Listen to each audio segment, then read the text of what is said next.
Welcome to LES Energy Ideas. I'm Mary Jane Bruce. In this episode, we will learn ways to stay cool and save on our summer energy bills.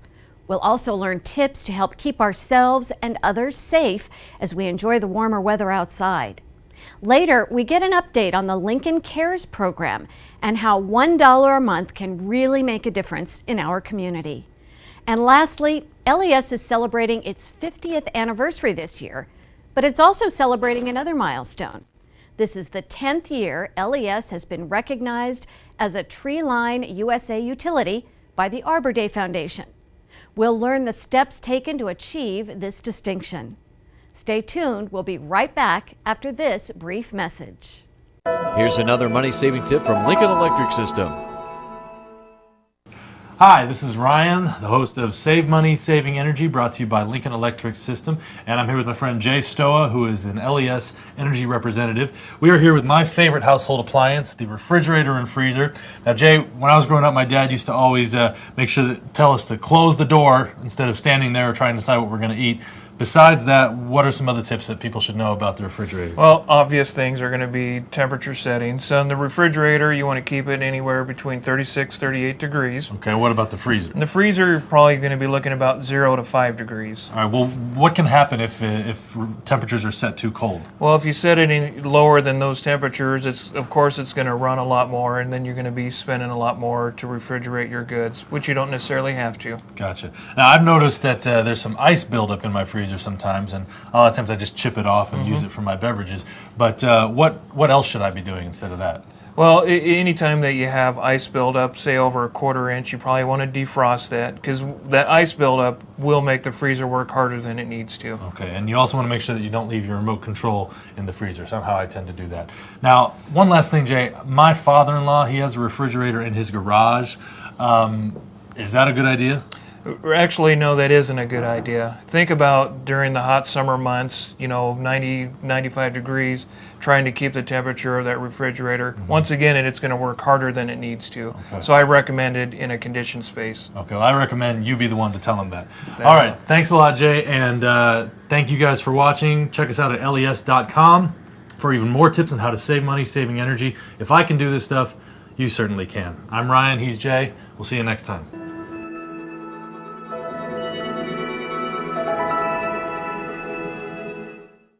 Whether you rent or own your home, there are steps you can take to reduce your energy use and your electric bill. Replace incandescent light bulbs with energy-efficient CFLs or LEDs, especially in the rooms you use most often. Incandescent bulbs release 90% of their energy as heat and have a shorter lifespan than CFLs and LEDs. Close the shades on the sunny side of your home during the day. This helps you avoid added heat from the sun. Keep windows tightly latched to reduce air leakage through gaps around window sashes. Many electronic devices continue to draw energy even when they aren't being used. Unplug battery chargers and other devices when you are done with them. And use a power strip to shut off power to clustered devices. Allow the air to circulate freely. Keep air registers clear of furniture, carpeting, or window coverings. When at home, keep your thermostat set no lower than 78 degrees when operating your cooling system. Each degree higher you set your thermostat can save you 3 to 5% on cooling costs. And it costs less to operate a fan than cooling your entire home. So run a fan in an occupied room and turn your thermostat up 4 degrees. When operating a ceiling fan in the summer, be sure the blades are circulating in a counterclockwise motion to produce a more comfortable breeze. For even more tips to help lower your energy costs, just go to les.com. And to stay connected with your local electric utility, be sure to follow LES on Facebook and Twitter. You'll also be able to learn fun facts about LES as it keeps its 50th anniversary celebration going. We're going to take a quick break, but we'll be right back, so don't go anywhere.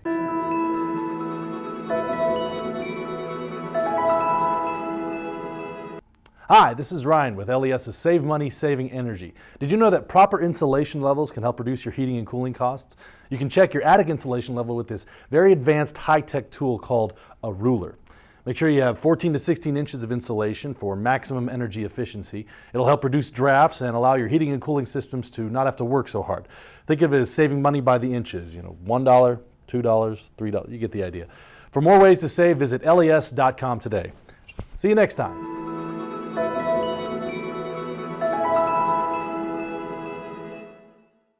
Summer is a time when everyone wants to get out and enjoy the sunshine, so it's important to know what electrical safety hazards to avoid. LES safety specialist Jeff Cosgrove is here today to share with us some important tips about how to keep this a safe summer. Thanks for joining us. Thank you for inviting me. Now, the weather heats up and everybody wants to jump in the water to cool down or get the sprinklers started. What are some things that we need to look out for if we're going to be jumping in the pool or running through the sprinkler? Sure. Water and electricity aren't a real good mix. Water has a lot of minerals, dust, good conductor of electricity. Of course, the humans are 70% water, so we're also good conductors of electricity. So we recommend any pool, if you're going to put a pool in or a hot tub, not have the wires going overhead at all. They're also dangerous, like with the skimmers, if you use the poles and then touch the line, of course. So, like I said, anything touching the line isn't recommended that way. There's the receptacles, try to keep those covered, of course, close to the water like that. Boom boxes are a big thing. Have those be battery. I've seen people with the plug-ins, and if that would fall in, you're going to have a problem that way also. Kids, if they do have something electrical fall in, have your parents get it out for you. So, yes. And speaking of kids are going to be outside a lot more. What are some tips that parents might watch out for? Right. For playing around. Of course, we have the transformers, the green boxes in some of the backyards. Try not to play on those. Those are electrical equipment inside of them. Of course, I always say do not mess with any of the lines overhead. If you can touch a line in your backyard that's going to your house, then it's low. Call LES, we'll raise it up for you. Don't touch it with a pole. With the storms, you're going to see downed lines, and people always have to be aware of this. Any downed line is considered a live line. That's how we take it. We can handle it, our linemen can. They have the right tools, right equipment. In movies, you see the line dancing around, sparking. A lot of times that doesn't happen. They'll just lay there dead, and it's going to be a hot line. So yeah, any down line you see is a hot line. So do not touch any wires at all, is what I recommend. If you do see a down line and you're worried about it, you're supposed to stay away from it. Who do you contact, or is there a number you call? You would call 911, of course. That'd be the best number to call, or you could call LES number. They'll have somebody out there right away. We always teach a class in the 6th grade class, if there's a line down, we're going to know about it probably anyway. There's going to be a fuse blown. Our guys are going to be coming anyway. But the best advice is stay clear of it. When I first started, I worked with crews, and another incident, I'm going in the backyard, and I was ready to go to work. It was dark, and I got ready to touch a fence, and I got tackled off to the side, and you don't know where that line's at. So even if that line was on the fence, I could have been electrocuted. So I learned a good lesson right there. Just stay away from it. Stay away from any type of line down, yes. And electrical substations, same thing. Right. We get a lot of calls. The kids lost a ball over the line or over the substation. And you see those substations that are heavily fenced. They have the barbed wire to keep everybody out. But I've seen throughout the nation, I've heard of instances where kids will dig underneath the fences or anything that way. That's all dangerous in there. We just did a tour with a group just this morning, and I tell them anything in there you touch could kill you. So you shouldn't be in there. If a pet happens to get inside there, call LES. We'll come call 911. We don't want anything in there or anybody having a chance to get in there. So. If a kid, if they're outdoors, they're flying a kite or they're, playing with a flying toy of some kind, it gets stuck, sure. Then what's the advice there? Everybody thinks that, it's just a string. That can't do anything. Those strings get dirty. They get the sweat from your hands probably as you're letting it out. We recommend, that's why you go to a park. You go somewhere where you can't get it in any obstacle like a line. But yeah, you could get shocked from a line, especially those metallic balloons. I've seen people with those letting those out, and those once in a while somebody will release one and they'll get tangled in the lines, and it's almost a hazard for our guys if that can make a connection, you know, and interrupt the power service. So yes, let's do all that out in the open area away from the overhead. Yes, absolutely.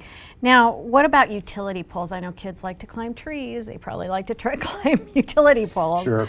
Our guys, they wear the gaffs, the spikes. If you've ever seen them, usually the cable guys put those steps on.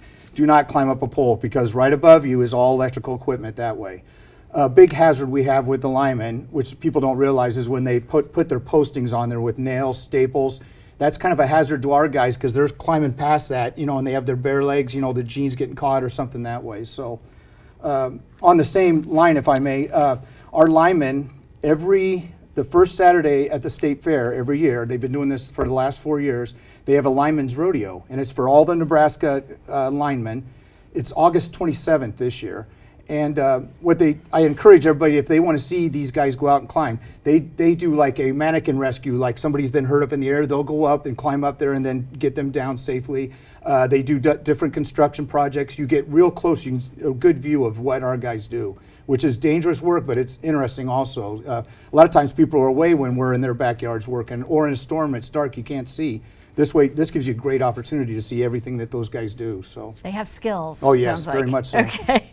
Now, when viewers are taking on home improvement projects or anything this summer, they want to replace a fence or something. What advice would you have for them before they start digging? This is getting to be a major problem in Lincoln because we have a lot of underground lines, and you don't know where they're at. It is the law, and there's a number 811. 811 is, and then if you go on the internet, Nebraska 811 has all the information you need. If you're going to do a fence, I think they want 2 days advance notice. They will send somebody out to locate. All the utilities will come out and locate gas, electric, cable. You know, anybody's underground. Usually, with the electric lines underground, we're usually with the cable. Cable's also in our same trench. Gas is separate, of course, but that way you know water, sewer, anything there. But yeah, it's the law. If you hit a service, you're going to interrupt your service. Somebody could get hurt. Another main reason is the cable company. We don't want anybody's power being interrupted, and you could wipe out a whole block sometimes if you hit the right service. So they'll come out and they plant those little flags. Plant the flags, right? Everybody's a color. We're red. Cable's orange. I'm gonna say gas is yellow. You know, everybody has their own color and everything. And like I said, that has all the information on that Nebraska 811, and that's the number to call. It's real easy. A free service. Free service. Yeah, There's free. no fee. No. They want you to call in. They want you to be safe. Right. Anytime we always talk to our guys. Anytime you're going to put even a shovel in the ground, I don't care how much you're digging, you need to call that number. So. You also have some tips for dealing with power tools. Is that correct? Tell me a little about that. Power tools, especially electric power tools.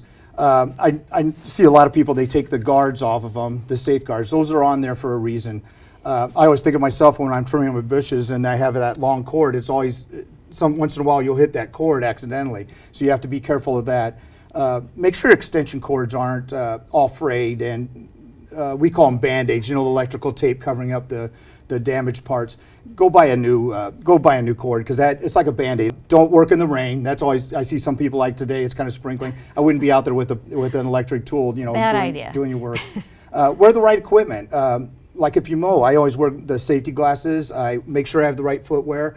Earplugs, you know, just think of what you should wear to be safe, you know, because anything could fly out of, you know, any of those tools that way, so. And when it does get really hot and humid and we all have to go hide inside in the air conditioning, you've got some advice for us there too. Sure. I guess one of the main ones is the outlets. You see a lot of people overplugging their outlets. Good instance of that is I always think of the Christmas Story, the movie everybody sees, and he has the lamp, you know, that he plugs in. I bet he has like 6 or 7, you know, he's trying to find which plug in, and then it, of course, puts the power out in the house. So, yeah, that's one of the main ones. Another one, always make sure you know where your electrical panel is. If there's a gas leak or something, it's going to be important for you to shut down all your power. And there might be other emergencies where you need to shut down the whole electricity to your house. You should know where that's at. That's a big thing. It could, you know, life or death on something like that. So. Absolutely. All good advice. Thanks very much for sharing it. You're welcome. Up next, we'll hear about how adding $1 to your LES payment each month can help support local parks, libraries, and older adults. And speaking of $1, when paying your LES bill, have you ever wondered how that money is used? Let's watch this to find out. You work hard for your money, so LES works hard for you, not for profit. In fact, we're not in business to make a profit at all. As a public power company, our business is bringing you energy that's safe, reliable, and affordable.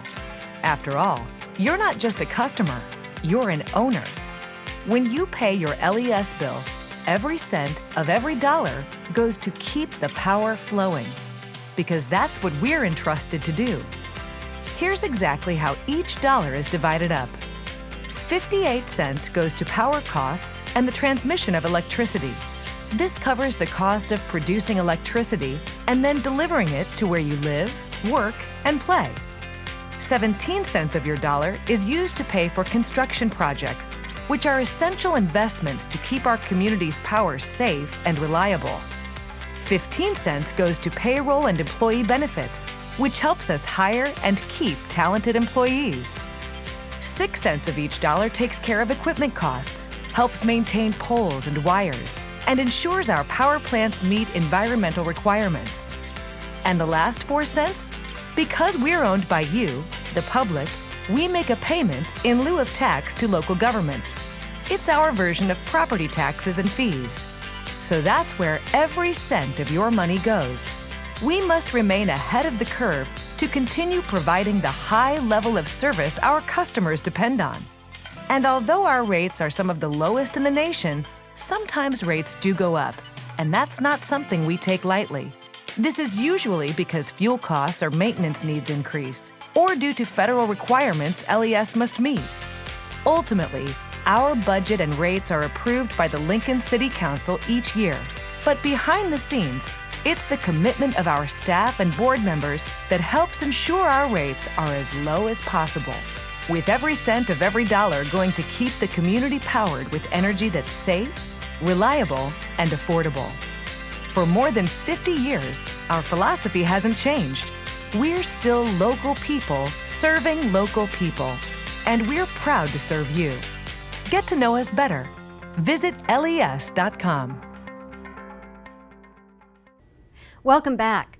Since 2003, LES has made it possible for customers to add $1 to their monthly electric bill payment to support the Lincoln Cares program.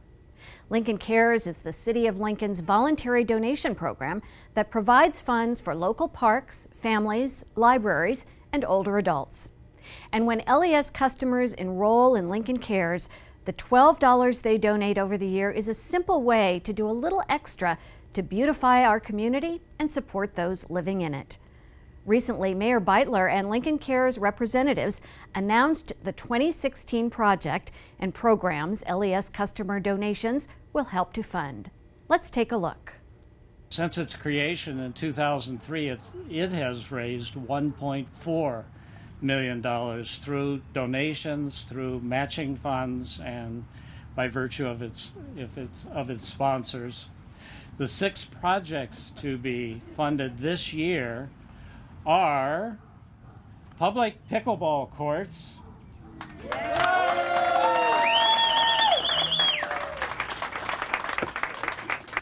in addition to pickleball courts, the Haynes Branch Prairie Corridor, Parker's Pals, works with kids, fitness equipment for aging partners, upgrades for library meeting spaces, and also for school family nights in the libraries. All of these things will be helped this year with the Lincoln Cares program. And 2.5 years ago, I had a 5-way bypass surgery. The surgeon that did the operation on my heart told me that had I not been working out, I probably would not have survived the heart attack. So I really owe this program a lot. Thanks to the funding the Aging Partners Fitness has received, they've been able to provide many fitness programs as well as state-of-the-art fitness equipment.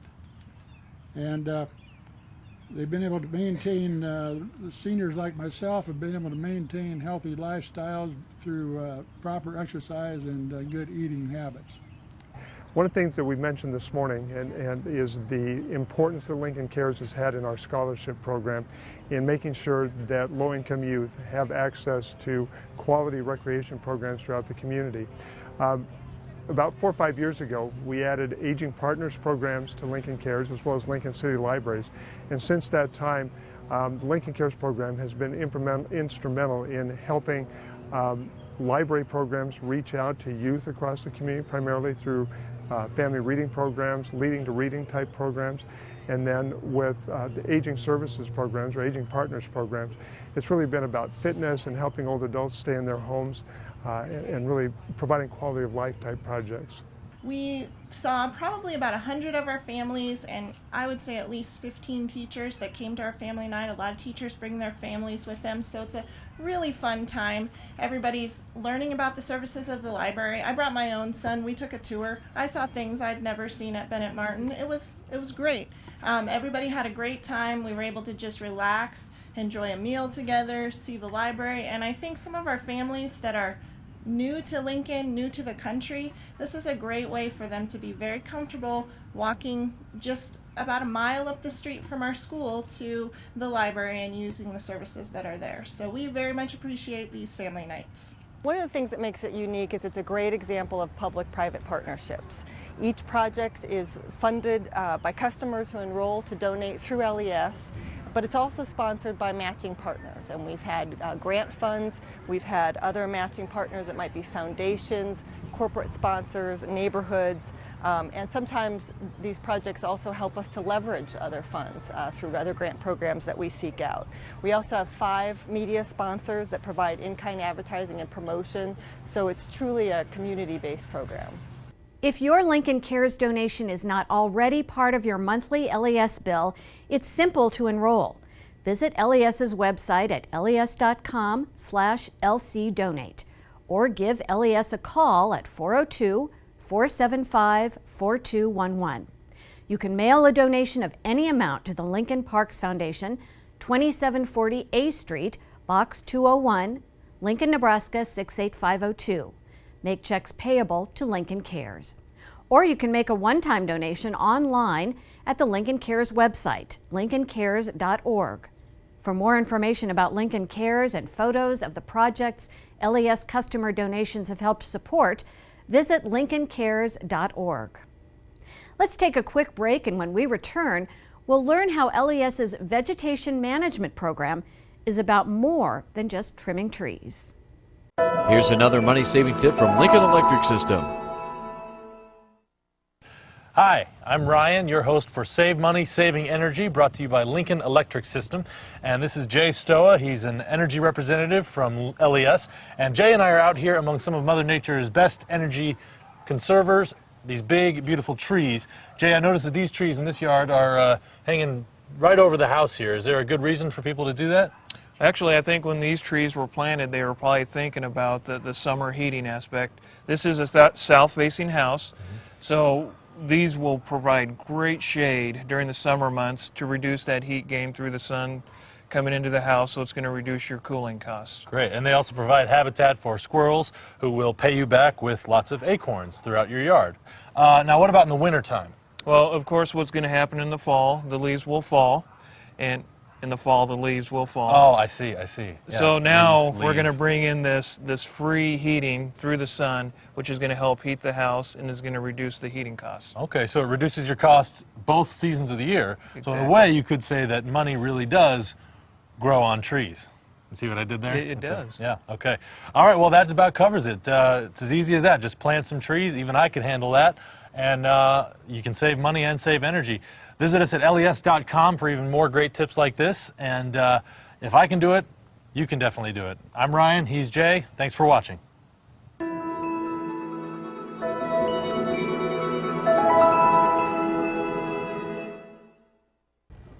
We are back with Tom Anderson, who is Manager of Vegetation Management at LES, and he joins us now to talk about how our utility has been recognized by the National Arbor Day Foundation. Thanks for joining us, Tom. Good morning. This is actually the 10th year LES has received this designation. Tell me a little about the purpose of the program. The Treeline USA program is a National Arbor Day Foundation program that works with utilities, and it strives for the goal of sustaining the urban forest, the city's forest, and also at the same time making sure that the electricity we provide is both safe and reliable. Now, what are the requirements that LES has to meet in order to receive this There's distinction? 5. We have to strive for good tree trimming practices. We conduct an annual training for our contractors, sponsor tree programs and planting, and maintain a tree-based energy conservation program, as well as celebrate Arbor Day. Which is the fun part. A lot of work goes into this award, so tell me a little about LES's tree care practices. What we like to do is, recognizing that trees are a leading cause of the outages nationwide, we like to get in and prune and trim distribution lines every 4 to 5 years. And having a program that gets us in there and trim on a regular basis is also healthier for the tree. You bet, and it's important in Nebraska where there's so many, especially the spring and summer storms. How often does LES get into return to check on trees that they've trimmed? We typically go in every 4 to 5 years on our distribution circuits. On our transmission line right-of-ways, we may go in there every 3 years just due to the critical nature of the high voltage lines and make sure that they are absolutely clear of any hazardous trees. The National Arbor Day Foundation has another program called The Right Tree in the Right Place. Tell me about the goal of this program. The goal is, and the Arbor Day Foundation recognizes that trees and power lines can't occupy the same space. But when we're out trimming as a utility, they also recognize there's ways to trim to make the tree grow directionally away from the power lines, and also it's healthier for the tree rather than the old way we used to do it, which would be flat topping the tree. Now, if there is a tree that is on my property and it does encroach on power lines, you have to come trim it, are you going to notify me first? Yep. A lot of times the customers will call us, and almost daily we have 2 or 3 people say, I have this tree in my backyard. Can you help me make a decision on whether it needs trimmed or removed or what I can do with it? But other than that, every 4 to 5 years we do go out and we do regular trimming and pruning and removals. Will you give me a call first, or we will send postcards out prior to our work, and then our representatives will knock on the door to alert the homeowner we're coming through in a couple weeks. And then our Asplin partners right now, they'll knock on the door before they enter the backyard and leave sticky notes if no one's home. Okay. Now, you mentioned one of the requirements of the Treeline USA program was to take part in an Arbor Day celebration. Tell me what LES has planned. Well, first off, I want to thank Len Johnson, City Parks and Recreation, that allows us to partner with them on their Arbor Day celebration. This year it was at Lakeview. Last year I believe it was at Saratoga. But we have also planted trees with our partners in Waverly too, at Waverly Elementary, and a park there too. And this year again, what school are we in? Are you planting trees in? Lakeview. We planted trees at Lakeview and this year. And the kids must just love this. Oh, they love it. They have a good time out there. Okay. Now, where should LES customers go if they need more information about tree trimming or the Right Tree in the Right Place program? LES.com, and you can go and get there right away, fairly simple. And it has several different ways to contact us about information on our trimming schedules, planting brochures, things like that. And also the National Arbor Day Foundation, based right here in Lincoln, has their website, and you can go there and get some ideas on where to plant, types of trees to plant. And it's really helpful if they do plant the right tree in the right place. You bet. Thanks so much for joining us, and congratulations on 10 years of doing the right thing in Lincoln. Thank you. Appreciate it, Mary Jane. Well, that's going to do it for this episode of LES Energy Ideas. Thanks to our guests, and thank you for watching. This program continues to air through August and can be viewed anytime online at les.com or the city's website at 5 City TV. Thanks again for watching, and see you next time.